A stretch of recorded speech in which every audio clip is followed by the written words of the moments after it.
sa atin pong lahat ng anak ng Panginoon. 15,000 plus from Genesis to Revelation.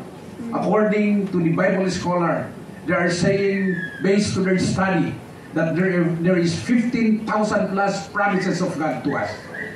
Ang tanong, ilan ang promises ng Panginoon na alam mo? Out of 15,000 plus, ilan ang alam mong promises ng Panginoon sa iyo?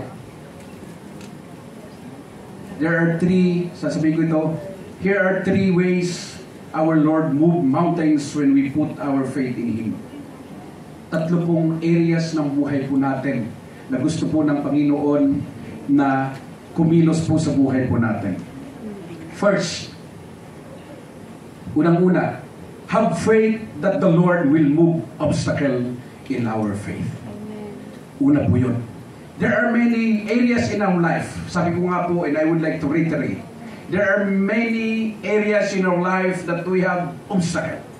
But I would like to share three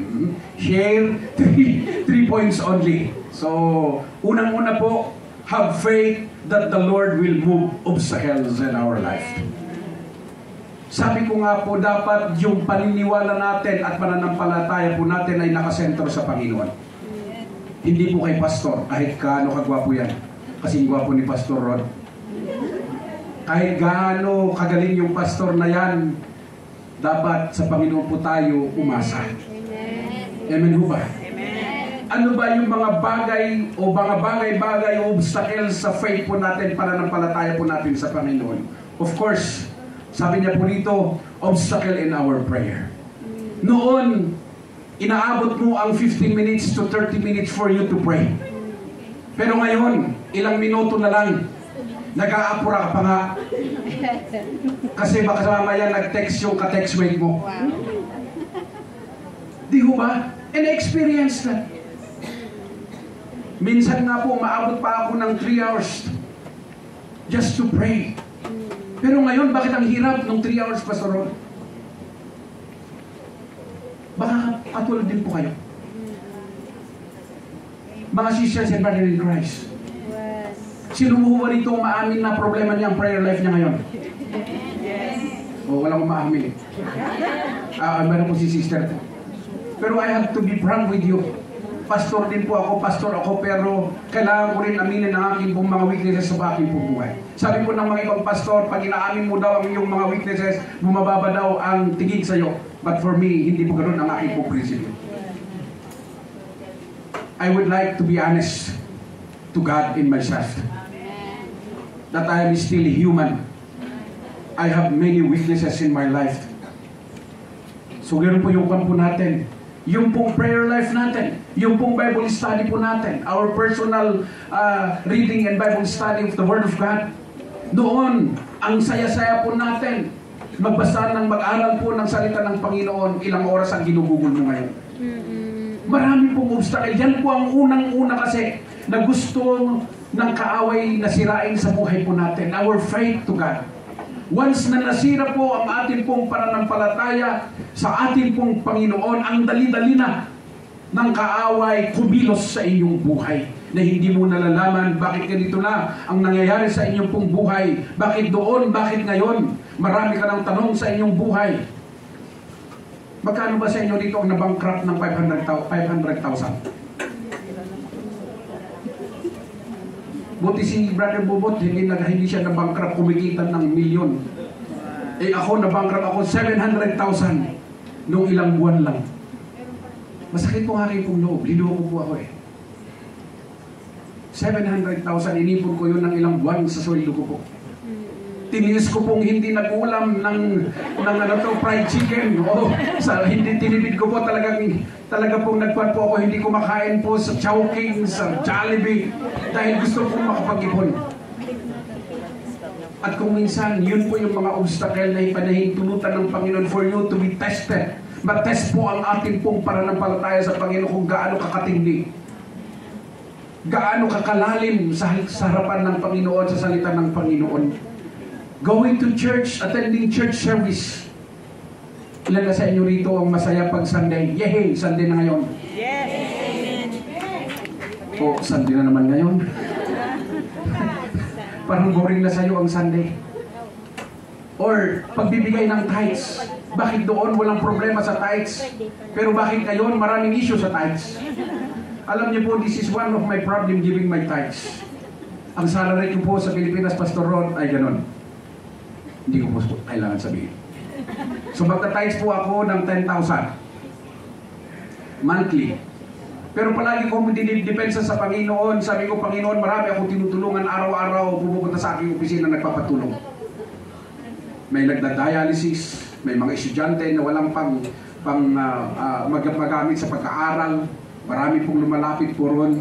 At sabi ko, at depensa ko sa Panginoon, halos sobra-sobra po yung 10,000 na binibigay ko po sa tao.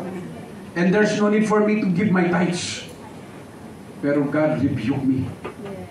Isa pong kapatid ang ginamit ng Panginoon. Binigay po niyang tithes niya sa akin. Ayaw kong tanggapin kasi alam ko yung buhay ng tao na yun. Isang kahit, isang tuwa. Pero inaabot niya sa akin ang kanyang tithes. Sabi ko, brother, mas kailangan mo yan. Pero sabi niya, please naman, pastor, samahan mo naman ako sa aking pananampalataya. And I was rebuked by God.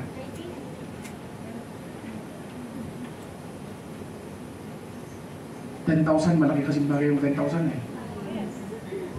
Pag naipon mo yun, may prinsipyo tayo, isupay.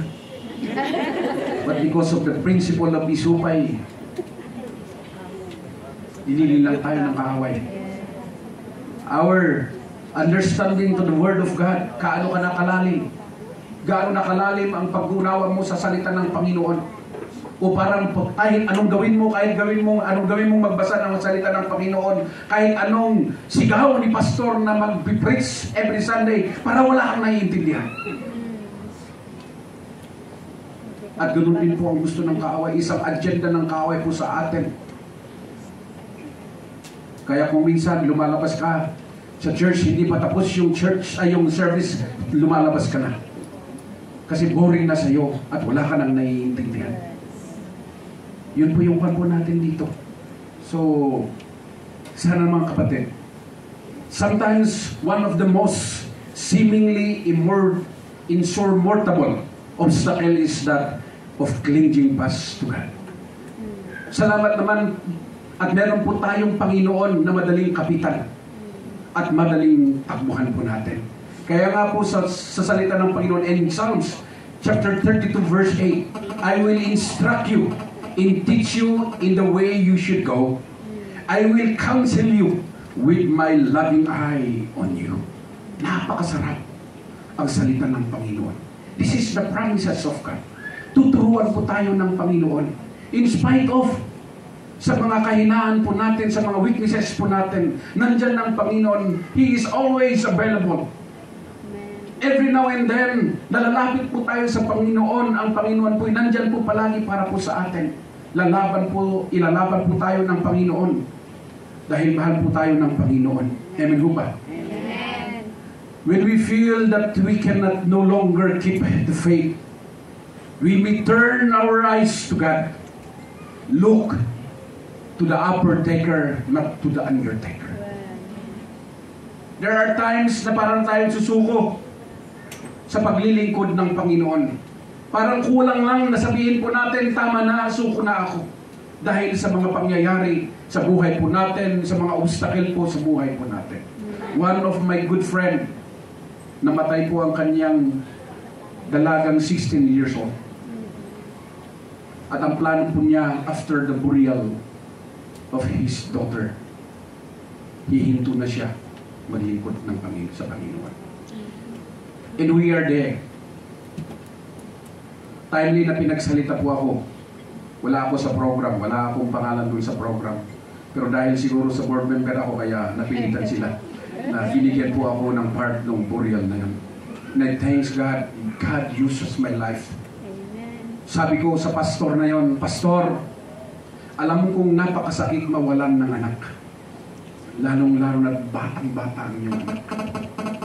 Pero sabi ko sa kanya, ito ang ibabalik ko sa iyo, Pastor. Tandaan mo, lahat ng mga tinuro mo nung pumupunta ka sa mga living din na tinuturuan mo. And that's the time umiyak po siya. Nag-change po ang kanya pong pananaw at ang kanya pong plano. At ang sabi po niya, magpapatuloy po ako, pastor, na maglingkod sa Panginoon. No, kapatid. Kailangan po natin ang ating pong Panginoon sa ating pong buhay. If we have faith that God will pull us through, He is faithful to lead us through this life, and all of its sneers into full relationship with Him. So yun po yung ng Panginoon po natin. Kung talagang hindi po talaga natin nararamdaman po natin, hindi natin po kaya, we see the guidance of God, the strength of God. Ganun po yung po natin. Very simple po ang aking pong tinuturo.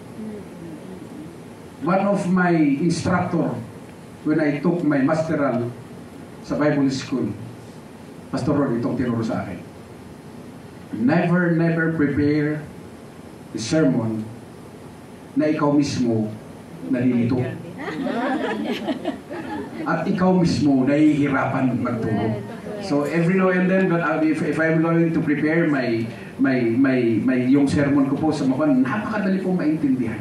Parang saluyot palagi. Kaya gusto-gusto ng mga member. So, ganun po yun. Meron pong isang lion at saka isang hunter. A story of a lion and a hunter. Sama daw sila. Sabi, teamwork tayo.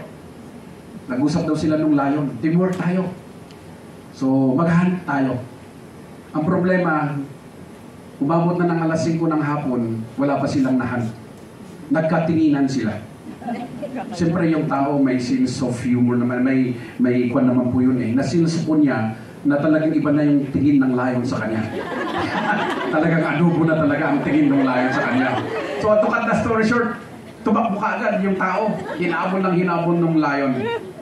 Pagkatapos nalaglag po siya, tamang-tama nakakapit po siya sa isang branch. At doon siya talagang ilang oras po siyang nakakapit po ron. Naalala niya manalangin. Sabi niya, Panginoon, tulungan mo naman po ako. Please, ganon. May napakinggan po daw siya, audible voice. Sabi nung kan, bitawan mo yung kinapitan mo. Hay, hindi, si Satanas yan. Sabi ganon, malalaglag ako, mamamatay ako. So, he keep on repeating his prayer. Ganon pa rin ang mensahe, bitawan mo yung kinapitan mo na yan, na branch na yan. Talagang hindi talaga binitawan yun hanggang umaga. Nung nakita niya yung nasa baba, ganon pa lang, ganito lang pala kataas. Anong lesson doon? Sometimes, yung faith. Panginoon nga ang sumasagot sa kanilang prayer, ayaw paniwalaan.